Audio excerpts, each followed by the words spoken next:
We recognize IQ as a precious commodity, and we try to harness it from the planet wherever we can find it.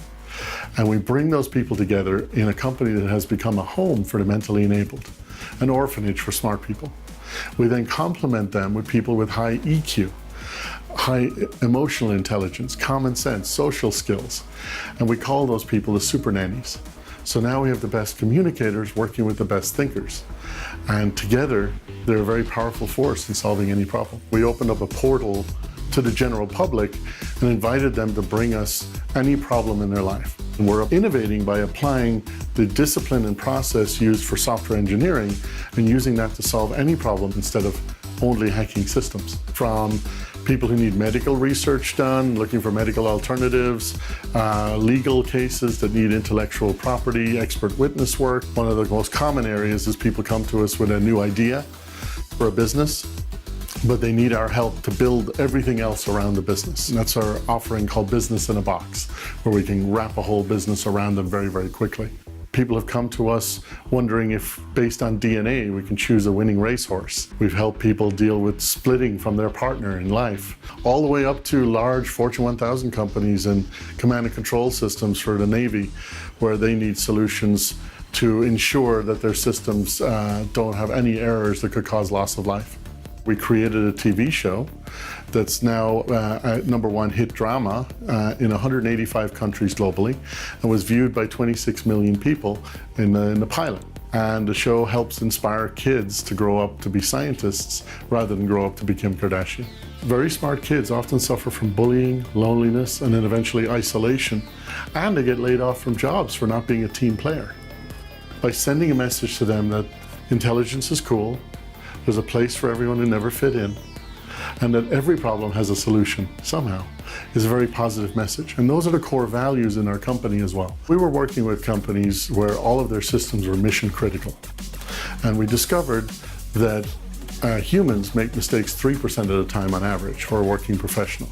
So that's considered human error. Well, if you're doing a command and control system, nuclear submarines, ballistic missile defense, air traffic control system, you can't afford 3% error. So when everything is designed by, spec'd by, coded by, and tested by humans, you're building in compounded human error. We've built systems that automate the thinking of testing and the execution of testing. 250 human years of it every 90 minutes. And that has a dramatic effect on the safety levels of making sure that these systems that human lives depend on never go wrong, never go down, never get hacked. So we don't make things pretty, we make them bulletproof. And recently I got an award from the Fort Wayne Association for saving millions of lives, and they presented me with the combat uniform from Operation Desert Storm. So by harnessing IQ and EQ and applying AI technology, as well as inspiring the next generation, Scorpion has innovated innovation itself. So our phrase is, if you want to search something, type it in Google. If you want it to happen, type it in Scorpion.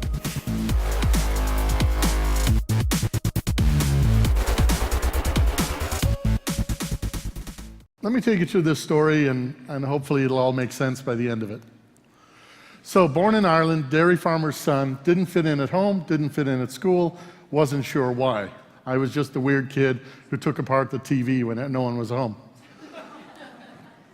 Got in a little trouble, hacked NASA at 13, stole the space shuttle, blueprints, Bank of England by 16, cracked Swift that they use for bank wires. Both became my customers later, was a national coding champion, an Olympic coding champion, and got degrees in computer science and artificial intelligence. Ended up starting a company at 13 using my hacker name and got transferred to the US on an EB-11 visa, kind of like the Nobel Prize winning visa for of national interest to the economy. That allowed me then to, when I started my company, I hired the only people I trusted. And I was bullied heavily in school, so the only people I trusted were the other geeks that I protected. And as soon as I put two of them on the same project, and they tried to kill each other while insulting the customer, I thought maybe I have a problem here. And look, this was a very negative thing at the time, very positive thing looking back at it, which a lot of things will end up that way. At the time, I'm like, oh my God, my company's gonna fall apart. These people can't work together and can't work as a team. EQ, emotional quotient, common sense, social skills, street smarts, bedside manner, whatever you want to call it, I was out that day at kindergarten when they handed it out. I am entirely left brain dominant, no right brain side of it, which makes it very hard for me to put myself in other people's shoes or see things from someone else's point of view. Steve Jobs said, point of view is worth 20 IQ points. A big part of his success is he knew what the user wanted before the user knew what they wanted. And he refused to take no for an answer. If he had, the iPad never would have been invented. It didn't make shareholder sense, but it made sense to him. The best example of a story that relates to this in my world, and it's always fun when I tell it because half the audience will laugh at the first part and half the audience will laugh at the second part. So the guy's in a hot air balloon. He floats down to a guy on a bicycle in Seattle going to work. And he yells out to him and says, "Hey, where am I?" Guy gets off the bicycle, looks at him really carefully, says to him, "You're about 50 feet up in a hot air balloon." The guy in the balloon's a little perturbed, and he says, "You must be an engineer." The guy on the ground's like, "That's amazing, how did you know?" He said, "Well, your answer is technically correct, but completely useless." The engineer responds and said, "You must be in executive management." And the guy goes, "How do you know?" "Well, you're floating around the clouds with no idea where you're going, but now it's my fault." And that's a little bit of the IQ versus the EQ. So what we did is we went out and I hired people with high EQ. Some single moms, elementary school teachers, psychologists, usually with PMP certifications. And we called them the super nannies because they babysit the geniuses and the customers. Now I had IQ and EQ. I had fused together the best communicators with the best thinkers. So now I had a little think tank that could solve problems. All I had to do now was stop them quitting. So again, as an engineer, I just reverse engineered quitting. Why do smart people quit their jobs? Number one reason, their boss is an idiot. Okay, I'll have you report to someone with a higher IQ and a higher EQ. You may not like your boss, but they're not an idiot. Number two, they get bored. So we put them on at least 3 projects at the same time. They're completely unrelated. The context switching is good for the brain. You get about 20% more productivity out of that, and they don't get bored. Stability. I think the average time for an executive being laid off in the US now is about 2.5 years through no fault of their own. With my model, you might lose 1 of your 3 projects, so it's a 33% layoff for a month or 2, and then you pick up another one. A lot more stability. Next thing, more important than money, is fairness. So we quantified fairness and created a Judge Judy type court system. So if you worked on a project with us with 2 other people and they didn't pull their weight and you did half the work, then I've been minus 16% unfair to you and plus 8% extra fair to the other people. So those are your raises and demerits for the same 1,000 hours on the next project. Therefore, I'm load balancing your fairness through 0 over time. So you can't build up begrudgery points. And finally, your super nanny helps round you out with EQ, and that improves your relationships with your parents and your family and your spouse, et cetera, et cetera. Little EQ goes a long way. So we went from solving little problems like Geek Squad at Best Buy would do to solving problems with some of the biggest companies in the world, supply chain management systems, anti-fraud, credit card systems, and then we ended up doing a lot of military stuff. And this is for some companies you know, from our ballistic missile defense for the US, to our command and control systems, nuclear submarines, serious stuff where either people die or you lose millions of dollars per hour if it goes wrong.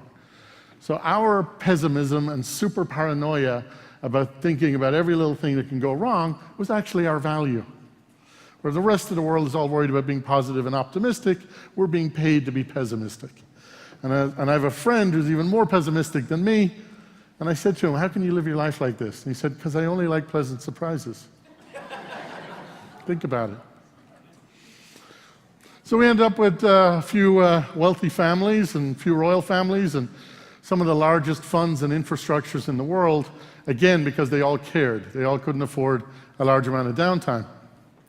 So then what's my next act from there? Where do I go from here now that I've got that kind of figured out a little bit? Well, I was a busy guy, so I looked at my life, and I'd encourage you guys to do the same with yourselves right now. Think of your to-do list and all the things you got to get done. And picture it like this triangle. At the top, we have a green section. That's your core competency. There's something each of you are better at than I'll ever be. Stick with that. That's your magic. There's stuff at the bottom, the yellow triangle. That is well-defined tasks you can give to a secretary and an assistant. But there's a big blue triangle in the middle, and that is an area where you have ideas, concepts, you don't know what they cost, you don't know if they're feasible, you don't know if someone else has done them, you don't know anything about them, you just have this idea and you haven't had time to look into it. Now we're all used to outsourcing things downwards, that yellow part at the bottom, but what if you could outsource things upwards or sideways to someone with just as much common sense as you and just as good a Rolodex? What that would mean is you could now buy time. You could buy 8 hours on Monday to work on something you don't have time to work on Monday. And we call this concierge up, because normally you'd concierge down things that are too simple to do yourself. So a way to think about it is if you want to search something, type it in Google. If you want it to happen, type it in here. Examples of that. I know this is a tiny font, but this is all custom for you guys. So maybe you have a new idea. You're going to need to do market and research. Maybe you're writing a book. You need prototyping, business plans, a website, a pro forma, a pitch, a video. Maybe you need money to go get money, et cetera, et cetera. That's a lot of homework. But you don't have to do all of it yourself.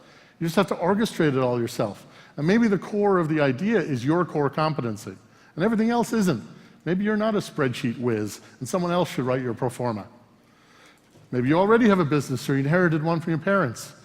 You need new ideas, you need a competitive edge, you need better business process efficiency, PR campaigns, better security, growth strategy, new buildings, etc. Again, ton of homework. For some reason, you've convinced yourself that you have to do it yourself because it's just you and maybe your assistant. There's a whole bunch of people in between who can help. You're doing a startup. My CTO just quit and took all his passwords with him in a big fight. Hack back into my company, lock him out, change the passwords, hire and train up a new CTO, and make the whole thing like it never happened. In one phone call. That's like calling Ghostbusters. Divorced my business partners after 20 years. Split the company in two and created 2 more companies. Split everything down to the fax number, and we got our own businesses to run, so just handle it. Personal things. My daughter has anorexia. Find all food that's odorless and tasteless but high in calories and fat. My son fell in love with a Ukrainian gold digger. Break him up before the wedding, but don't let him know we interfered. My mom has throat cancer. Research all non-FDA approved solutions outside the US. Or I'm worried about the economy turned down and where things are going to go in Trump land, so I want to build a bug-out bag for my whole family.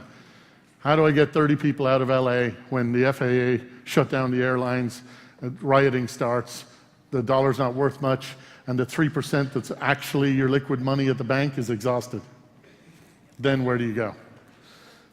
And that place you're going, does that have 100 grand in cash in a concrete safe under the floor so that you can survive the next 4 months or years? My daughter got kidnapped and put in a prison in Libya. So we arranged a military forced extraction to get her back in 48 hours.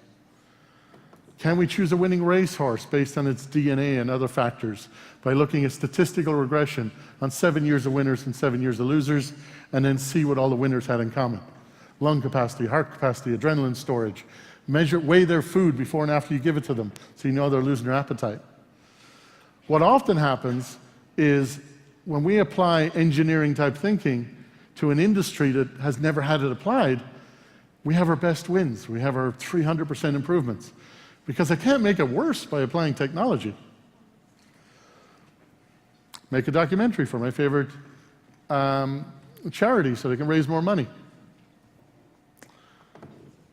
Now, this is one of these epiphanies. It took me a long time to realize. I mean, what the heck is a technical guy doing solving these kind of problems?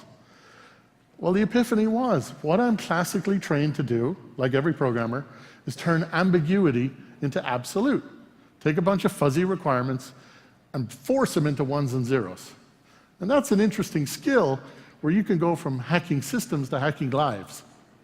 We could plan your wedding and your divorce that way. and do a reverse mortgage on your alimony. So the more fuzzy you are, which might be, I just want to be happy, or I just want to be stable, or whatever it is, the more freedom there is to help you. Now, I'm not necessarily pitching us here. What I'm saying to you is think this way. Start breaking your life into the triangle, break everything out as a project, and go, why do I need to do this? Does it make sense to give this to someone else? Instead of assuming you got to do everything, because that just slows you down. Happiness, help me retire from my company or sell my company. So these are all kinds of requests that we get in conciergeup.com all the time. And it's a tremendous fun. I get to sit there like Santa Claus reading people's 3 wishes and figuring out which ones we make come true. So then I had a problem. Too many requests coming in, not enough geniuses. We had 2,500 in the consortium, above 150 IQ. They're not easy to find. They're 1 in 10,000 on the planet. So I went to my guys and said, now I have a funded problem. How do I find more of you guys? So they took the same approach they always do to software. We assume the customer's always wrong. Then we question the assumptions, then we gather the requirements, etc. And they did research, and they said, if you write a book, the millennials won't read it. If you make a movie, they'll forget your name in 6 months. If you replace CSI as the #1 show on the air for the next 10 years, they will come find you, and the 12-year-olds will grow up wanting to be you instead of wanting to be Kim Kardashian. And you will make math cool. So we got the producers of Transformers, Spider-Man, Star Trek, director of Fast and the Furious, the writers of Sopranos, Prison Break, Hostages. Put them all together under CBS, and we're now just approved for season 3 of the #1 show on the air, licensed in 100 countries, 26 million viewers a week on the pilot.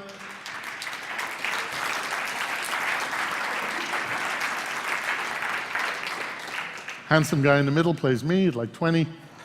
And, because yeah, I really did look like that. But the show is about a dysfunctional family of geniuses with low EQ that met a single mom with high EQ, Catherine McPhee, who's beginning to teach them how to communicate normally with the world. And she has a 10-year-old son she thought was autistic, who suddenly comes alive around these geniuses, and it turns out he's just a genius too. Sound familiar? So this worked. 105,000 people hit our website as soon as the show aired. We get up to 20 resumes for geniuses every week. We get a ton of requests and, to lease out our Rent-A-Brain by the hour, our Rent-A-Brain vending machine, and try and help people out. And it's tremendously satisfying, whether it takes 3 years or 3 hours to solve someone's problem when they couldn't have solved it themselves, or they would have taken them way longer. So it's efficiency, and I like efficiency, being a little OCD myself.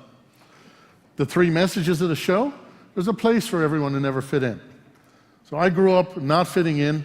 I built a place where I fit in, a home for the mentally enabled, an orphanage for smart people. Makes me Professor X with hair. Every problem has a solution, and being smart is cool rather than being good at basketball is cool. That for 8 years might just save this country from having to learn Chinese. Some of the feedback. So my challenge to you folks is take some of this lessons learned from all of this. A lot of this is common sense. A lot of this is EQ. A little bit is genius. But do it to yourself. Concierge up yourself. Break down your to-do list. Throw away the half of it you're never going to do. And give the other half to someone else. And believe me, there'll always be plenty to manage. But get this thing moving. Don't take 5 years to write your book. Take 5 months. Get things moving forward. So thank you very much.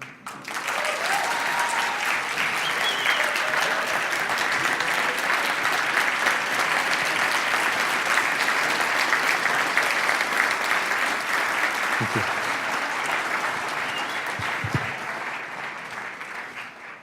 All right, all right, all right. We got our next winners for the Superhero You hashtag. You guys are coming in with some amazingly creative hashtags. Keep it up. This is awesome experience. So with that said, I know the anticipation is quite intense right now.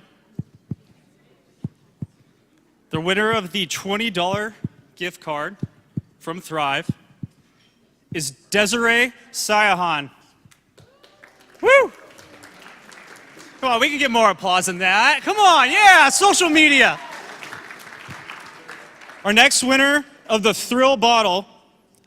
Swell bottle, I'd like to announce is Cannon Wing.